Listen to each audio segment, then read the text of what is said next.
Hello friends, তো আমার ভাইজি আজকে ওদের স্কুল থেকে এই ডালটা কলিয়াসের ডালটা আমাকে এনে দিয়েছে। আমার কাছে 2 রকমের কলিয়াসের গাছ রয়েছে। তো এই গাছটা আমার কাছে ছিল না। তো আমার ভাইজিকে আমি দেখিয়েছিলাম। আমি 15ই আগস্টে ওদের স্কুলে গেছিলাম। তো আমার গাছের দিকেই নজর ছিল। তো ওকে আমি দেখিয়ে দিয়েছিলাম যে এই গাছটা আমাকে এনে দিবি। তো ও খুব ছোট। তো স্কুল থেকে গাছ আনা মানে খুব রিস্কের ব্যাপার। তো ও আমাকে এই গাছের ডালটা ভেঙে এনে দিয়েছে। তো আমি এবার এই ডালটিকে আমি বসাবো।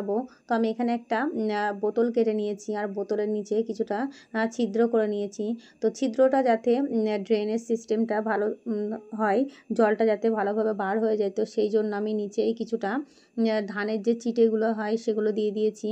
তারপরে মাটিটার সঙ্গে কিছু বালি মিক্সড করে আমি এই বোতলের মধ্যে খুব ভালোভাবে দিয়ে দিলাম। তো এবার আমি এই ডালটাকে এই বোতলের মধ্যে ভালো করে সুন্দরভাবে চেপে চেপে আমি বসিয়ে দিচ্ছি। তো ভালো করে বসানো হয়ে গেছে। এবার এর মধ্যে আমি কিছুটা জল দিয়ে দেবো। তো জল দেওয়া হয়ে গেছে। এবার আমি এই গাছটাকে কিছুদিন ছায়াযুক্ত জায়গায় রেখে দেবো। তো ভিডিওটা তোমাদের কেমন লেগেছে অবশ্যই কমেন্টে জানাবে।